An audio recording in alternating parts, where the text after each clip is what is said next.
மது மற்றும் போதைப் பொருட்களின் செல்வாக்கில் வாகனம் ஓட்டுவது உயிர்களை பறிக்கும் மற்றும் குடும்பங்களை அழிக்கும். இது சட்டவிரோதமானது, பொறுப்பற்றது மற்றும் சுயநலமானது. ஆனால் இது ஏன் இவ்வளவு அபாயமானது என்று நாம் புரிந்து கொள்கிறோமா? சாலைகளில் பாதுகாப்பாக இருக்க நமக்கு தேவைப்படும் பல திறனைகளை மது பாதிக்கிறது. மது அருந்திய ஓட்டுநர் அடிக்கடி சீட் பெல்ட் அணிய மறக்கிறார். தன்னுடைய ஓட்டும் திறனில் அதிக நம்பிக்கை கொண்டாடி அதிக வேகத்தில் செல்கிறார். மது ஓட்டுநரின் சமநிலை இழப்பு மற்றும் பார்வை குறைவிற்கு காரணமாகிறது. மற்ற ஓட்டுநர்கள், நடைபாதை பயணிகள் மற்றும் சைக்கிள் பயணிகளை தெளிவாக பார்க்க தவறுகிறார்கள். மது எதிர்வினை நேரத்தையும், அதாவது ரியாக்ஷன் டைமையும் தாமதப்படுத்துகிறது.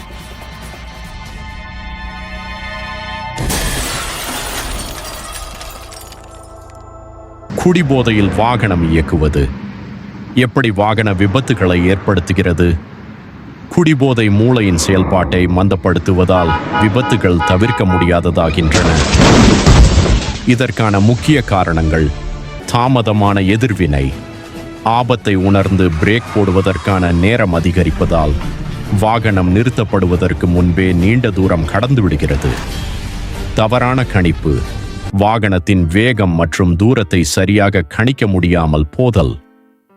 பார்வை மற்றும் ஒருங்கிணைப்பு குறைபாடு, பார்வை மங்குதல் மற்றும் கைகள், கால்களை சரியான நேரத்தில் இயக்க முடியாமல் போவது. நிறுத்தும் தூரம் வாகனத்தை நிறுத்துவதற்கான மொத்த தூரம் என்பது எதிர்வினை தூரம் மற்றும் பிரேக்கிங் தூரம் ஆகும். நிதானமாக இருக்கும்போது எதிர்வினை நேரம் 1 வினாடி. போதையில் இந்த நேரம் 2 முதல் 3 வினாடிகளாக உயர்கிறது. உதாரணமாக 60 கிலோமீட்டர் வேகத்தில் செல்லும் போது பிரேக் போடுவதற்கு முன்பே கார் கூடுதலாக சுமார் 40 அடிக்கும் மேல் நகர்ந்துவிடும்.